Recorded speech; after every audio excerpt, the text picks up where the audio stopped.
Hello everyone, this is a review of the BIGME READ 6, a little $99 e-reader with Amazon and other websites. So yeah, let's begin. First, the body. Obviously, to keep the price down at $99, you have to make it with a one material, and that one material is plastic. So there's all plastics. Plastic button, I guess you could say a plastic screen. Yeah, plastic screen. Yeah, just plastic all around. So is it durable? The little dent there by the corner, right? So beside the power button.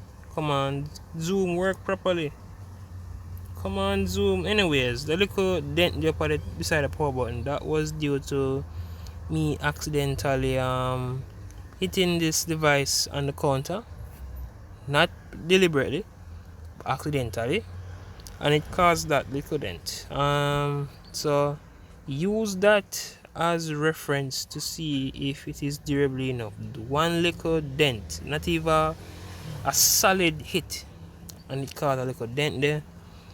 I try my best to keep this out of harm's way, but the little that caused, if that can happen, imagine if it falls and whatnot. And speaking of if it falls, I mean, look, the screen is e-ink, right? You know, if you have an OLED phone, like, so in the past we used to afraid to have a phone with an OLED screen, because we know, say, if the phone there ever got destroyed, the screen will be very costly. So imagine that fear multiplied by 2 or 3 or 4 times. That is how I feel about this e-ink screen, because although the little device says $99, imagine the screen replacement, how much that would have cost. Then again, do they even make replacement screen for a device like this? I don't think so. So yeah, body wise, I give this a 3 out of 5. So yeah. Now the internals. This device is using 2 gigs of RAM, 32 gigs of space, a quad core processor, and a 1300 mAh battery. So, you know, yeah. Quad core processor name the Allwinner A33. Is it good? Basically, if you only read, it's good. If you're not only reading, if you can browse the internet, it bad. It struggle. So, but I said the best thing you can do is pretty much use an external device like a laptop to download the books them and then import it to the device. Then you can do it. The RAM, 2 gigs of RAM. It might seem like a little bit, and it is a little bit. Don't get me wrong. But overall, the grand scheme of things, you buy this device for read. You buy it for read. So, you know, the RAM usage don't really matter that much. But 2 gigs of RAM is too little. Should at least got 3 gigs or 4 gigs, right? So the storage. What are the 32 gigs of RAM?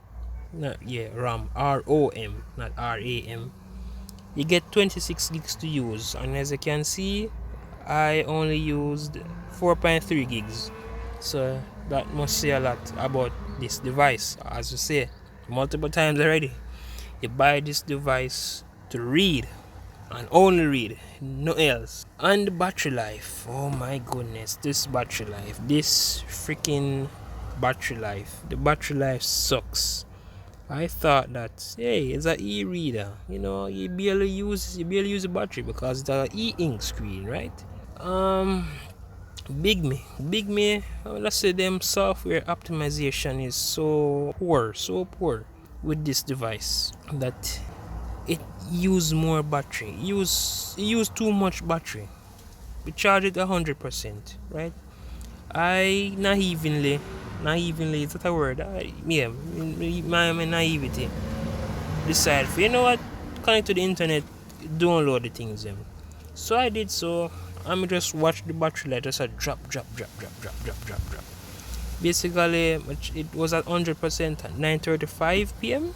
and by 9:47 it already did 86%. No, I don't know if that is a me problem. Basically, my device might be the exception, but yeah, that's pretty bad. That's pretty bad battery life. Disappointed with the battery life so far. But yeah, that's pretty much the internals. So let's move on to the software. The software. This device is using Android 8.1 Oreo, which was released back in 2017. Now, this device, right? It was announced way back when and released in 2023 and BIGME, but I don't know why, like them sitting in a little boardroom and they said, you know what, let's put Android 8 on this device. We release it 2023. They must smoke, man. They must say that smoke. Cause why did they pick Android 8.1? Right? The app me use, it almost ready for drop Android 8 support. I dread the day when I just decide to go up on the app me use to read manga and then just drop an update and say, you know what, in this current update we finally drop Android 8.1 Oreo. I may tell you, man, that why did BIGME do this? I don't know why. Is there like a cost to Android versions? Like what if they put Android 10, it costs more money if you use Android 10? Is that the case? Cause if I don't know, I just don't know why. All I can say, the Android version on this is very, very bad. And the worst part about it, though, the insult to injury, is that them do push software updates to this device, but the last software update me get kind of make the device worse off than when we get it brand new. And you look on this now, right? There's no navigation buttons. You have to use this one little button right here. So let me turn on the light. That little button here, so for go back, a back button. There's no home button. There's no recent apps button. Let me show you. How you enter the recent apps. You have to drag down the notification panel. There's not even a notification panel, by the way. Ridiculous. Anyways, you drag down this quick settings thing. You go in a process management, and there is where you see the recent apps. Yeah, you have to do all of that. Ridiculous. No, one little red flag I need to mention is that in settings, this device, when you get it with this sleeve, right? If you lock it, close the sleeve, it turn off the screen. If you open it back, come on, device, third time's a charm. If you open it back, it will obviously unlock the device. Now, this might seem very convenient when you want to read, but security wise, since you have a Google Play upon it, you might decide to log in with a Google account, which I do not recommend doing that. On such a device, such an obscure device, do not log in with a personal Google account. Do not do that. But anyways, since this is upon it, you might feel a temptation for logging with a Google account. And when I log in with a Google account, there is no way to secure that Google account. So anybody can just come up to you when you now look, take up a device, go one side, open it up, and bada bing bada boom, they have access to your device. Now you might say, hey, they can put on a screen pattern, pin, password. You can do that. But in order to put on a password,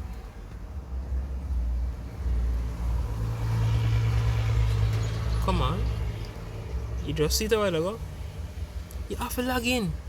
So you have to make a BIGME account just to put on something basic like a pin. A big red flag. Big red flag that. And now, as I did mention before, notification access. There's no notification panel. There's only quick settings. So if you have an app that is very dependent on notification access, you get knocked. Yeah, this might sound more like a rant than a review, but it is how I feel when using this device. So, do I recommend you buying this device?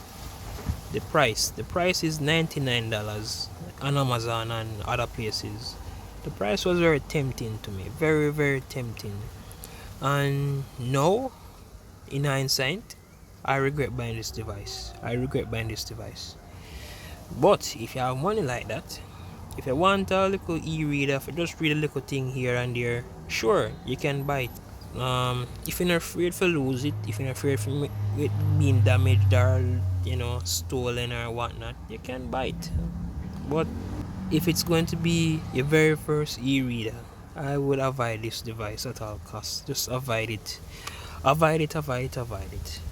And speaking of avoiding it, you can avoid it and buy another device, which recently I find out say BIGME, the same persons who made this device, they announced a device called the BIGME B6.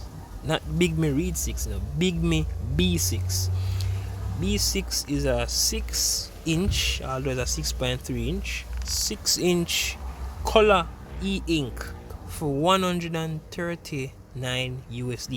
Now that is subject to change, obviously, with the whole tariff situation and whatnot. And based on the Reddit comments, them you have to go, pay tariff charges, import charges to the courier. It might cost more, but that device is what you should be looking at on other devices from other brands like books. So yeah, this device, avoid it. But yeah, with that said, please like, subscribe, and I'll see you all next time.